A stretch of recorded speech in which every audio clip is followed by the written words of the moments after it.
만물의 근원은 물이다. 탈레스, 고대 그리스.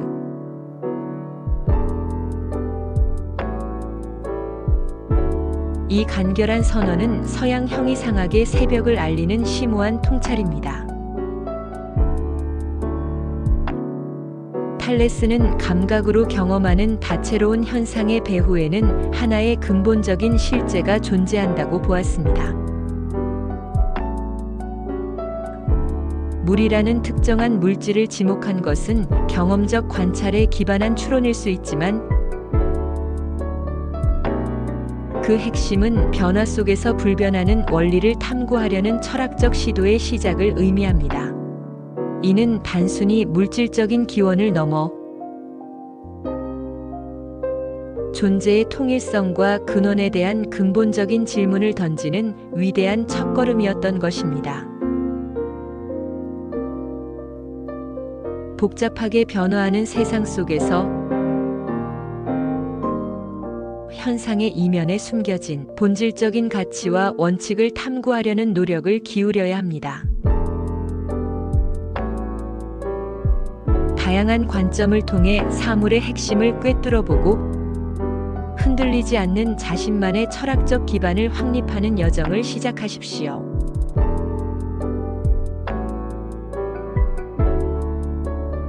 만물은 유전한다. 헤라클레이토스, 고대 그리스. 흐르지 않는 강물에 두 번 발을 담글 수 없다는 그의 단편적인 말과 함께 이해해야 할 이명제는 존재의 본질적인 특징이 끊임없는 변화임을 통찰합니다.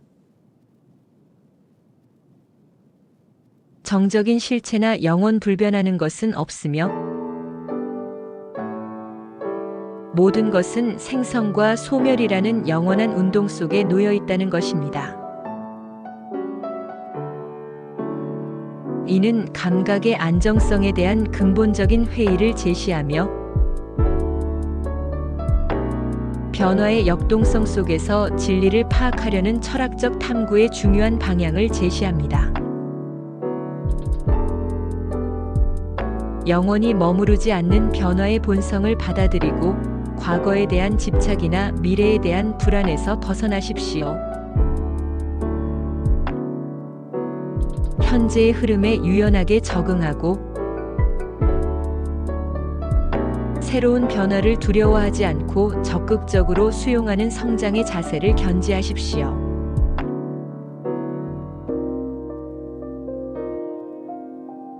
꿀이 달콤한 것은 우리 생각일 뿐이며 원자는 텅 빈 공간 속에서 움직일 뿐이다. 데모크리토스, 고대 그리스. 이 급진적인 주장은 주관적인 감각 경험과 객관적인 실제 사이의 심오한 간극을 드러냅니다. 우리가 달콤함이라고 느끼는 것은 우리의 감각 기관과 정신의 작용일 뿐이며 객관적인 세계는 더 이상 쪼갤 수 없는 원자와 그것들이 움직이는 텅 빈 공간으로 구성되어 있다는 것입니다.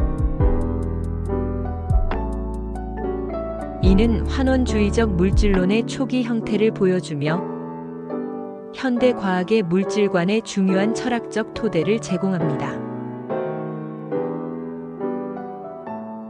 자신의 감각적 경험과 주관적인 판단이 객관적인 진실과 다를 수 있음을 항상 염두에 두십시오. 타인의 다양한 관점을 존중하고 이해하려는 노력을 기울이며 자신의 생각 또한 끊임없이 되돌아보고 열린 마음으로 새로운 정보를 받아들이는 지적인 겸손함을 갖추십시오.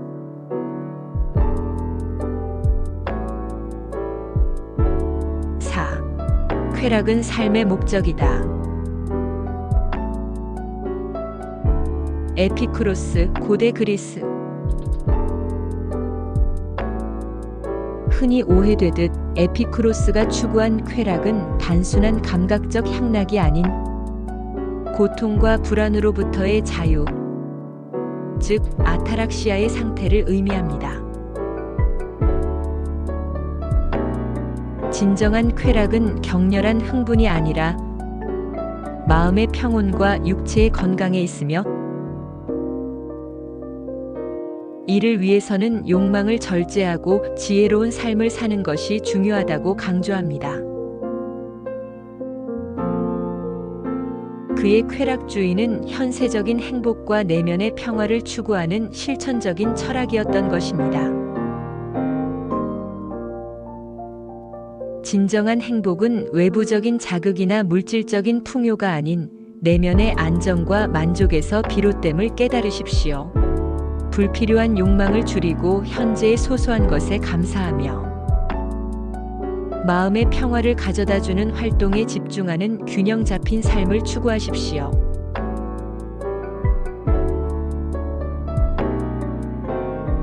고통은 피할 수 없지만 고통받는 것은 선택이다.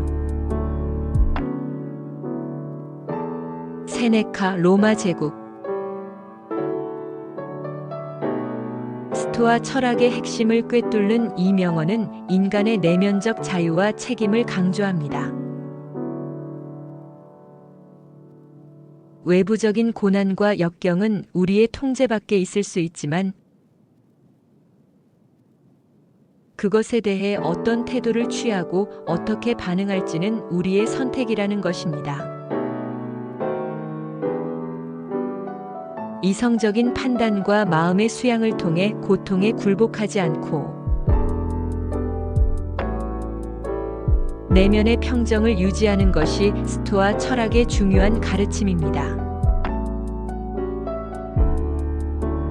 삶에서 불가피하게 마주하는 어려움 앞에서 감정에 휘둘리지 않고 이성적으로 상황을 판단하며 자신의 태도를 주체적으로 선택하는 연습을 하십시오. 외부적인 요인보다는 자신의 내면에 집중하여 마음의 평화를 유지하고 고통을 성장의 기회로 삼는 지혜를 배우십시오.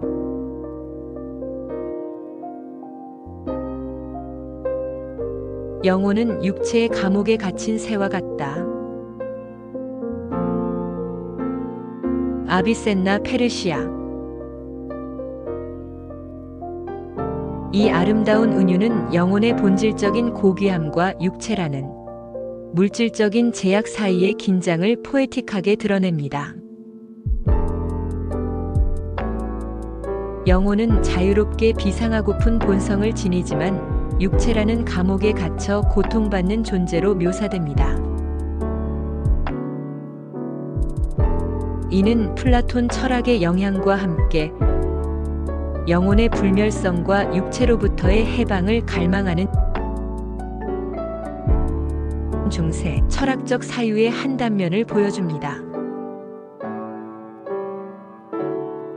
물질적인 욕망에 얽매이기보다는 정신적인 성장과 내면의 탐구를 통해 영혼의 자유를 추구하십시오.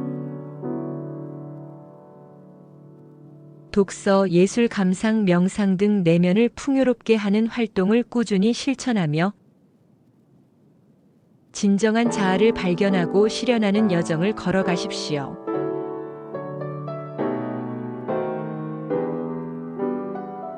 군주는 사랑받는 것보다 두려움의 대상이 되는 것이 더 안전하다. 니콜로 마키아벨리, 이탈리아. 도덕적 이상주의와는 거리를 둔 마키아벨리의 현실주의적 정치 철학을 극명하게 보여주는 이 문장은 정치 권력의 냉혹한 본질을 드러냅니다. 인간의 본성은 변덕스럽고 이기적이기에 군주는 백성의 사랑보다는 공포를 통해 복종을 이끌어내는 것이 더 효과적이고 안전하다는 주장입니다. 이는 정치적 현실주의의 중요한 출발점이 되었으며 윤리와 권력의 관계에 대한 끊임없는 논쟁을 불러일으켰습니다. 때로는 이상적인 것과 현실적인 것 사이의 균형 감각을 유지하며 순수한 감정적인 판단보다는 객관적인 상황 분석을 통해 행동해야 합니다. 자신의 권리와 이익을 정당하게 주장하는 단호함을 갖추되 타인에 대한 이해와 공감 또한 잃지 않도록 노력하십시오.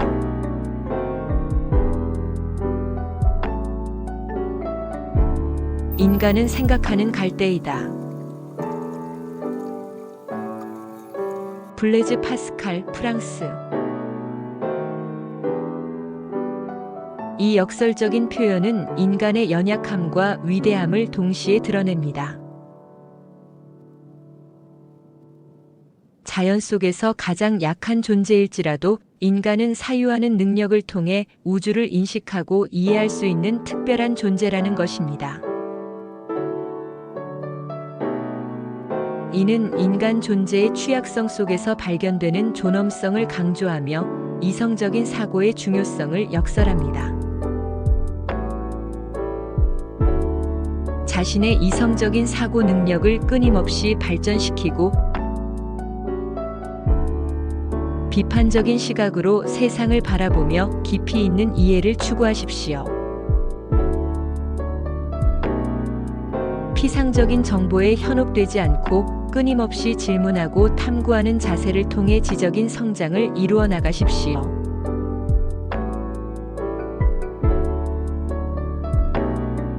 불안은 자유의 현기증이다. 키르케고르, 덴마크. 실존주의 철학의 선구자인 키르케고르는 불안을 인간 존재의 근본적인 조건으로 보았습니다.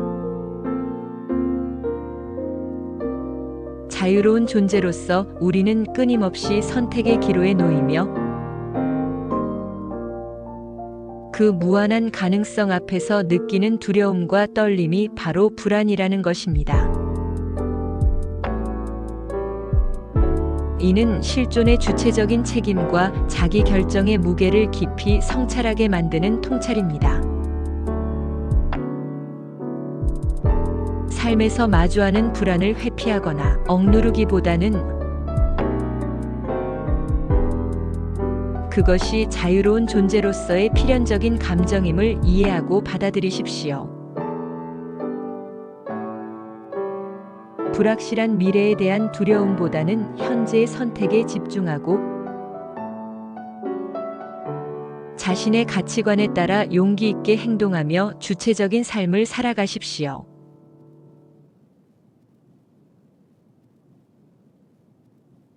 부조리한 세상에 대한 유일한 답은 반항이다. 알베르 카미, 프랑스. 삶의 근본적인 무의미, 즉 부조리를 직시한 카미는 절망에 굴복하는 대신 끊임없이 부조리에 맞서 싸우는 반항이야말로 인간의 존엄성을 지키는 유일한 길이라고 주장합니다. 이는 숙명론적인 체념을 거부하고 의미 없는 세상 속에서 스스로 의미를 창조하려는 인간의 능동적인 의지를 강조합니다. 삶의 부조리함에 굴복하지 않고 자신의 신념과 가치관에 따라 행동하며 부조리에 맞서는 능동적인 자세를 견지하십시오. 작은 실천이라도 세상에 긍정적인 변화를 가져올 수 있다는 믿음을 가지고 의미 있는 삶을 만들어 나가기 위해 끊임없이 노력하십시오.